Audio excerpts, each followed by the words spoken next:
Hindi lamang po mga tao ang apektado ng sobrang init ng panahon, pati mga hayop gaya ng manok at baboy. Nanganganib din daw magkasakit, ma-heat stroke at mamatay.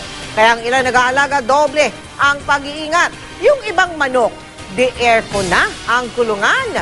Nakatutok si Chino Gaston. Araw-araw na raw kung paliguan ni Jose Serrana ang kanyang alagang baboy ngayong matindi ang init ng panahon.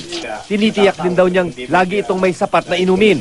Kapag nagpatuloy pa raw kasi ang pagtaas ng temperatura, masama raw ito para sa mga alagang hayop. Ang mga alaga naman niyang manok, nasa mahangin na lugar ang kulungan.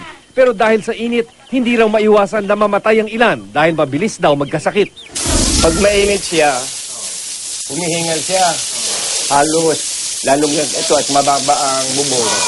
Yung init na init siya humihingal. Kaya kung minsan, pag nakikita namin, binabasa na namin, lalong buntis. Kasi parang maapektuhan eh. Maapektuhan ang init ng katawan niya. Ang kaibahan noon hindi mo pwedeng paliguan. Katulad itong di katulad baboy. Ang kuhan lang doon, medyo papahanginin mo lang siya ng kaunti. Ayon sa Provincial Veterinarian ng Bulacan, hindi naman daw problema ng malalaking hog growers at poultry farms ang mainit na panahon dahil daw may sapat silang pasilidad para maibsan ang epekto ng tag-init. Ang posibleng maapektuhan ang mga backyard farms tulad ng kay Jose. Primarily, pwede sila ma-heat stroke.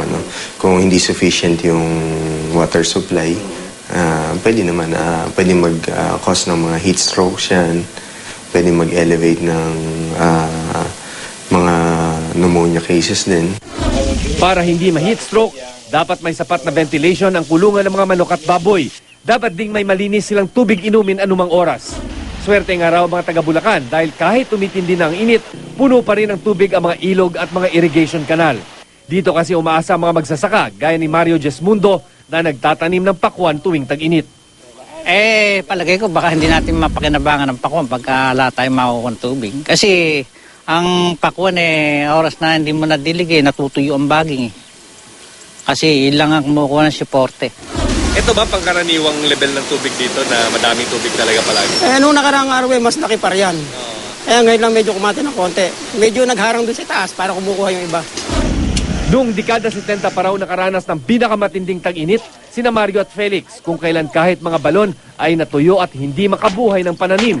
Sa gitna ng tumitinding tag-init, nasal nila na hindi na maulit ang panahong iyon. Chino Gaston, Nakatutok, 24 Oras.